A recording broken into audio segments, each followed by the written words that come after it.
Assalamualaikum warahmatullahi wabarakatuh.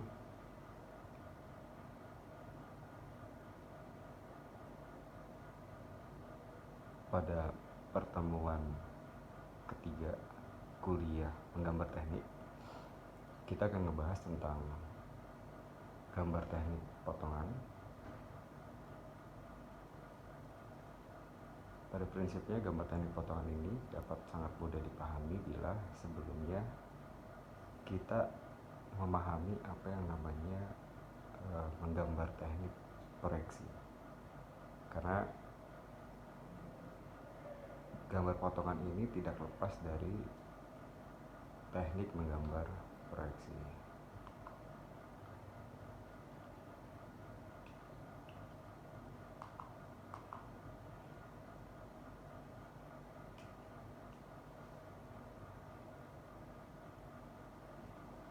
Secara definisi, teknik potongan merupakan satu teknik yang digunakan untuk melihat jelas bagian-bagian yang tersembunyi dari satu objek kerja. Terkadang, ketika kita melihat satu objek berbentuk 3 dimensi dan kita ingin menggambarkan objek tersebut menjadi bentuk 2 dimensi dengan beraneka ragam sudut pandang, baik itu sudut pandang atas, depan, samping kanan, kiri, dan sebagainya. Terkadang ada bagian-bagian tertentu yang memang tidak bisa terlihat dengan jelas.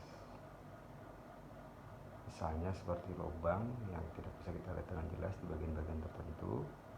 Nah, untuk menjelaskan bagian-bagian tersebut yang sifatnya tersembunyi, maka objek yang tadinya kita jadikan sebagai acuan dalam membuat gambar, objek tersebut dipotong hingga pada akhirnya kita harus menggambarkan potongan dari objek yang sudah mengalami kegiatan potongan tersebut. Tujuannya adalah kita ingin mendetailkan bagian-bagian yang tersembunyi menjadi bagian yang tidak lagi menjadi bagian yang tersembunyi.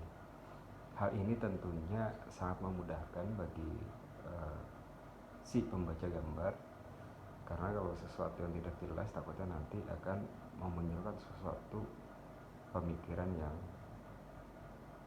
berbeda dari orang yang membuat gambar dengan orang yang membaca gambar.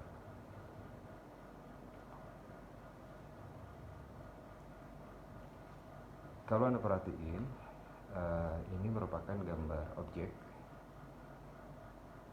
Kalau kita lihat dari gambar ini, kita belum bisa mastiin apakah lubang yang ada di sini, diameter lubang yang di sini tembus ke bawah, ataukah diameter lubang di sini di dalamnya ada lagi lubang yang memiliki diameter lebih besar pada diameter yang ada di sini. Nah, ini merupakan bagian yang tersembunyi. Sama halnya dengan yang ini.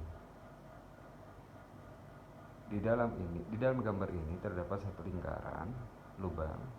Yang jadi pertanyaan adalah, apakah lubang di sini tembus langsung ke bagian bawah ini? Seandainya pun tembus langsung, apakah diameternya sama ataukah berbeda? Untuk memastikan ini, kita harus memotong bagian ini. Nah, yang merah ini adalah area yang akan kita potong. Merah dengan kuning, ini ada perbatasan. Perbatasan inilah yang akan kita potong. Kenapa kita potong di tengah? Karena kita ingin melihat bagian yang tersembunyi. Diameter ini apakah tembus sampai ke bawah? Apakah diameter sama atau tidak? Sama halnya dengan lubang yang di sini dan lubang di sini. Ketika kita sudah potong bagian ini, hasilnya adalah seperti ini. Hasil seperti ini menjadi penjelasan yang sangat penting. Rupanya setelah dipotong, lubang yang tadinya di sini kita tidak tahu apakah dia tembus atau tidak, ternyata tembus, dan dia diameter atas sampai dengan diameter bawahnya sama. Hal yang sama juga berlaku untuk gambaran ini. Namun yang menjadi keraguan kita tadi, lubang ini sampai dengan bawah apakah tembus? Ternyata memang tembus. Namun ketika dia tembus, terjadi perbedaan diameter antara lubang masuk dengan lubang yang keluar. Hasil potongan ini kita rentangkan, hasilnya adalah seperti ini. Area merah ini adalah area yang kita potong. dan area kuning ini adalah area kosong. Ini kalau kita lihat dari arah depan sini, kita melihat dia bidangnya kuning. Kalau kita lihat dari arah sini, dia bidangnya kuning, dan kalau kita lihat dari arah sini bidangnya kuning. Nah, makanya kuning ini muncul karena kita melihat menganggap ini adalah sudut pandang depan. Nah, di dalam menggambar potongan ini tidak bisa dibaca karena di dalam menggambar potongan itu ada aturan main yang harus kita ikuti, yaitu seperti ini adalah area potongan yang mampu dibaca oleh orang yang membaca gambar. Kenapa? Karena area potongan yang warna merah ini, area yang mengalami perpotongan wajib digambarkan dengan arsiran. Jadi area arsiran ini adalah area atau suatu bidang yang mengalami perpotongan.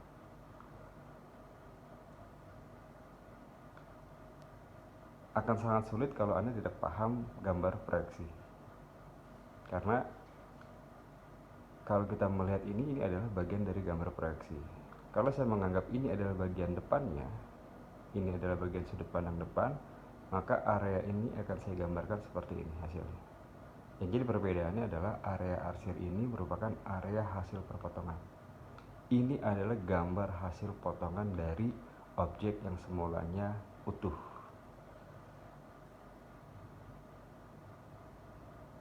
Apa yang disembunyikan? Lubang ini, lubang ini, lubang ini. Dengan kita memotong, yang tadinya tersembunyi sekarang jadi jelas. Kalau sudah seperti ini, kita sudah tidak lagi salah tafsir terhadap objek yang akan dibuat. Nah, itulah pentingnya kenapa belajar gambar potongan ini menjadi sesuatu yang penting untuk bisa dipahami. Nah, di dalam penyajian gambar potongan, secara teorinya mungkin sekarang sudah berkembang. Secara teorinya minimal ada 4 cara penyajian gambar potong, yaitu potongan penuh, potongan setengah, setempat atau sobekan, dan potongan meloncat.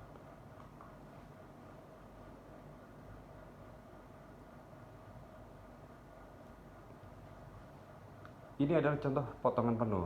Apa yang bisa kita pahami dari gambar ini? Yang namanya potongan penuh, kita memotong setengah dari bidang itu. Ini kalau Anda lihat, ini adalah satu kesatuan, saya potong 50%-nya. Ini saya potong 50%-nya. Nah, 50%-nya itulah kita anggap penuh. Jadi seluruh penampang bidang itu kita potong secara keseluruhan. Ini utuh, saya potong setengahnya di tengah-tengah dengan harapan bidang-bidang yang ada bagian-bagian tersembunyi ini bisa kita lihat. Jadi yang namanya potongan penuh, seluruh bidang permukaan yang akan kita potong itu kita potong semuanya. Kecenderungannya dia 50% dari 100% objek yang akan kita potong. Nah, ini jangan lupa cara penggambarannya. Ini kalau saya potong begini, melintang begini saya potong, hasilnya akan seperti ini. Nah, area-area yang merah ini adalah area yang mengalami potongan. Area biru ini adalah lubang. Nah, hingga pada akhirnya hasil penggambaran potongannya adalah seperti ini. Ingat, sekali lagi saya ingatkan bahwa kalau Anda gambar seperti ini tidak dipahami oleh orang. Tapi kalau Anda menggambar seperti ini, area potongan itu diwakili dengan arsiran, maka orang akan paham bahwa ini adalah gambar yang sudah mengalami proses pemotongan. Sama halnya dengan ini. Ini 3 dimensi, saya melihat dari depan. Kalau saya melihat dari atas, setengah dari gambar ini saya potong, hasilnya adalah seperti ini. Rupanya, detailing dari gambar ini, di tengah-tengah ini ada lubang. Lubangnya adalah ini. Dia memiliki diameter yang berbeda-beda. Ini entah diameter berapa dan ini entah diameter berapa. Dan ini tidak tembus. Sekejap kita melihat ini, kita nggak tahu ada lubang atau tidak. Tapi ketika kita potong, kita jadi paham bahwa oh ternyata memang ada lubang di dalamnya. Ingat lagi bahwa area arsir ini area menandakan bahwa bidang itu telah mengalami proses pemotongan. Ini juga aslinya 100% seperti ini. saya ingin melihat bidang ini, saya potong 50% dari 100% ini. Kalau saya lihat dari penampang yang akan dipotong, ini adalah penampang secara keseluruhan dan hasilnya adalah ini. Setelah kita lihat, ternyata dari bentuk seperti ini, diameter ini pun juga memiliki tingkat lubang yang memiliki diameter yang berbeda-beda. Hal ini juga. Dan ini adalah hasil dari perpotongan. Nah, setelah kita melihat dari hasil perpotongan ini, kita makin jelas bahwa memang kelihatannya sederhana kalau kita lihat dari sini. Setelah kita potong, detailing dari lubang-lubang itu beraneka ragam. Tadi potongan penuh, nah sekarang potongan setengah. Potongan setengah itu hanya 25% dari total produk yang akan Anda potong. Ini adalah 100%. Kalau penuh, ini lurus, kita potong 50%-nya. Nah, kalau setengah, Anda cukup memotong seperempatnya atau 25%-nya aja. Anda perhatiin dari hasil potongan ini, ketika saya melihat dari arah sini, maka gambaran adalah seperti ini. Area merah ini adalah area yang mengalami perpotongan. Area yang hijau ini adalah area yang tidak mengalami perpotongan tapi wajib Anda gambarkan. Jadi kalau potongan setengah, ada yang mengalami perpotongan dan ada gambar proyeksi aslinya. Oleh karena itu sangat penting Anda juga memahami teknik proyeksi sebelum kita mempelajari tentang potongan. Ini gambar potongan mewakili yang merah ini, sementara yang ini mewakili area ini. Kalau saya melihatnya dari sini. Tapi kalau saya melihatnya dari arah sini, berbalik. Yang ini ada di sebelah kiri, nah potongannya adalah yang sebelah kanan. Kalau saya melihatnya dari arah sini, arah pointers yang saya arahkan. Tapi karena saya melihatnya dari sini menuju ke sini, maka area perpotongan yang saya gambarkan adalah sebelah kiri dan sebelah kanannya adalah area proyeksinya. Bila saya melihatnya dari sebelah sini, maka area perpotongan adalah di sebelah kanan, sementara area proyeksinya ada di sebelah kiri. Enaknya untuk memudahkannya, kalau potongan penuh itu seluruh bidang kena potong. Nah, kalau potongan setengah hanya seperempat bidang atau setengah dari 50% bidang yang dipotong, dan sisanya ada gambar proyeksinya, gambar bidang yang tidak mengalami perpotongan.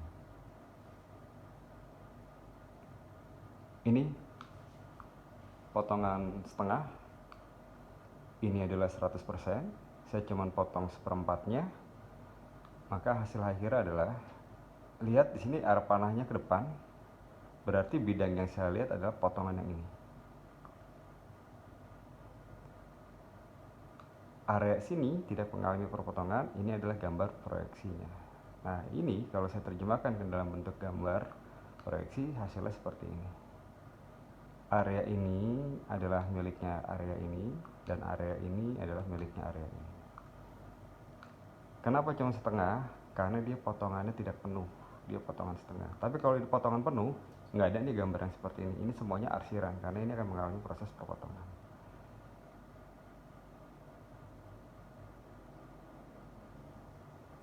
Oke, kalau yang ini adalah potongan sobekan. Jadi kita hanya ingin melihat area-area tertentu saja yang ingin kita detailkan tanpa kita potong secara menyeluruh. Cukup kita kasih garis seperti ini, dan jangan lupa ini harus kita gambarkan karena daerah sini adalah daerah yang mengalami proses perpotongan. Ini setengah. Kenapa? Karena masih terdapat area proyeksi, dan lihat di sini ada garis tengah.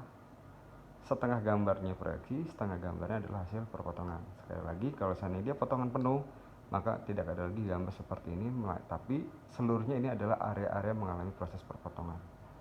Karena ini potongan setengah, maka setengahnya gambar proyeksi dan setengahnya lagi gambar hasil potongan. Nah, ini potongan meloncat. Apa bedanya? Kalau penuh, rata, 50% dari bidang dipotong. Kalau setengah, rata, hanya 25% dari seluruh bidang yang dipotong. Tapi kalau potongan meloncat, dia tidak lurus, dia bisa meloncat-loncat seperti ini. Kenapa dia meloncat? Bisa kita lakukan sesuai dengan detailing dari produk itu mana yang mau kita explore. Nah, dalam contoh ini, yang pengen dieksplor adalah lubang ini. lubang yang ada di sini, lubang yang ada di atas sini, dan lubang yang ada di sini. Ini kalau saya lihat dari sudut pandang atas hasilnya seperti ini. Anda bisa lihat bahwa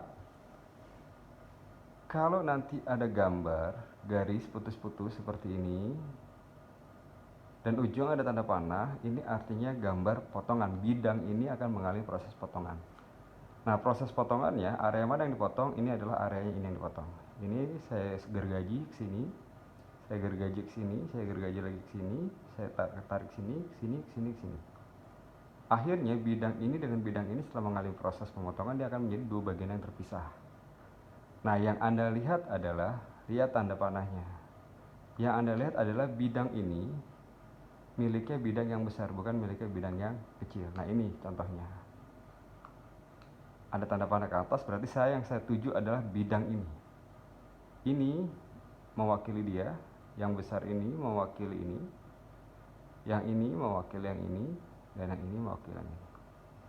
Setelah kita melihat gambar seperti ini, kita jadi makin paham, kita makin jelas bahwa oh ternyata rumit juga ya. Kelihatannya aja hanya lubang-lubang dari luar, ternyata pas dilihat dari dalamnya beraneka ragam diameter lubang terdapat pada bidang di objek ini.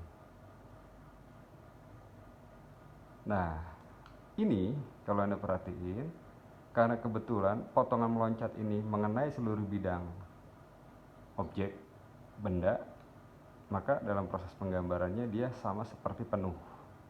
Hampir seluruh bidang mengalami proses potongan. Tapi ini kalau kita ngeliat dari depan sini memang rata.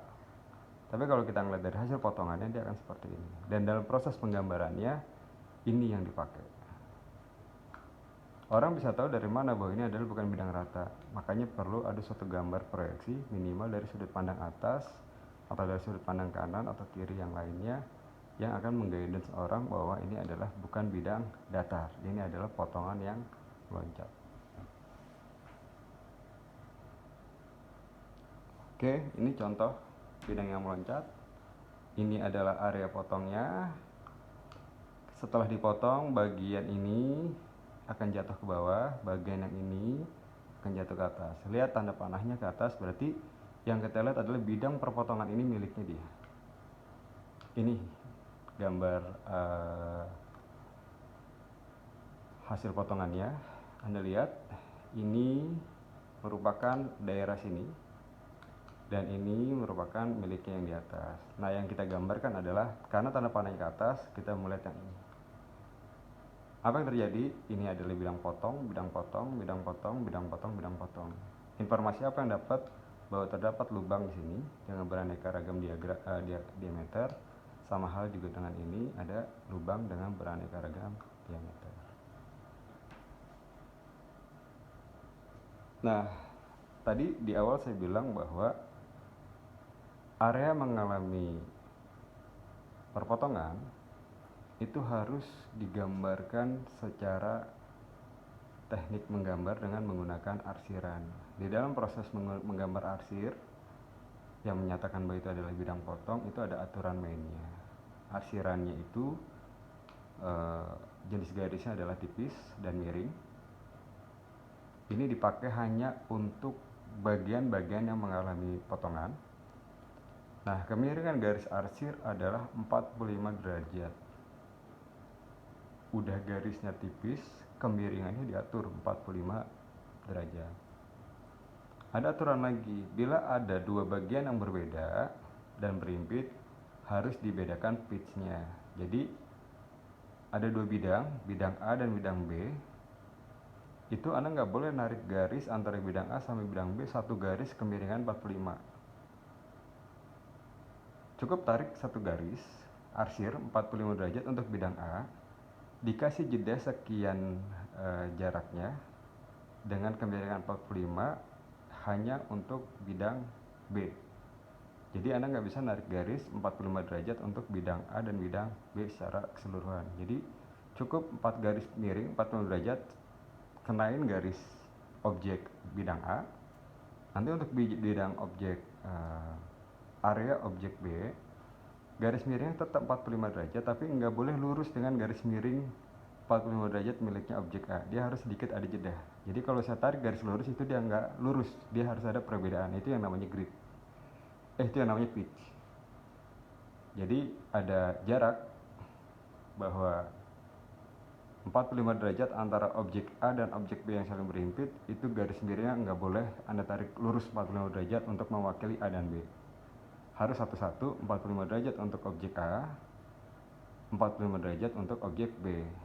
Jarak antara garis miring 45 derajat A dengan garis miring 45 derajat objek B itu harus ada jaraknya sedikit, itu yang namanya pitch.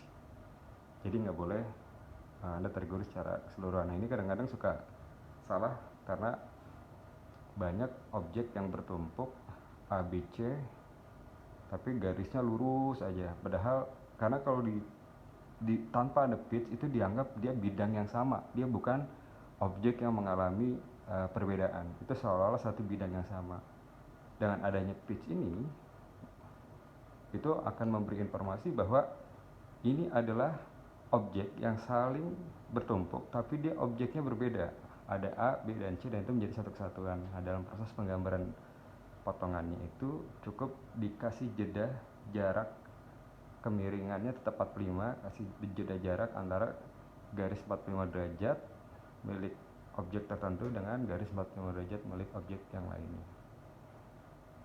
Mungkin itu yang bisa saya sampaikan terkait dengan penjelasan materi gambar teknik potongan. Ini adalah tugas buat Anda. Ini tugas 3, menggambar potongan. Ini gambar 3 dimensinya seperti ini. Kalau saya lihat dari arah sini hasilnya seperti ini. Dan bila saya gambarkan dari arah sudut pandang atas hasilnya seperti ini. Nah, dia mengalami potongan penuh. Jadi bidang ini dipotong penuh. Bagi dua bidang ini dibagi dua. Nah, tugas Anda adalah tolong gambarkan hasil potongan penuh objek ini. Ini udah saya kasih bantuan, ada pandangan atas dan ada objek 3 dimensinya. Untuk ukuran tolong disesuaikan. Kalau memang sekiranya pakai kertas A4 cukup, silakan pakai A4. Kalau memang Anda mau membuat ukuran yang lebih besar, silakan juga menggunakan kertas A3. Mungkin itu yang dapat saya sampaikan. Kurang lebihnya mohon maaf. Assalamualaikum warahmatullahi wabarakatuh. Jangan lupa jaga kesehatan. Tugas 3 ini saya tunggu di pertemuan yang akan datang. Terima kasih.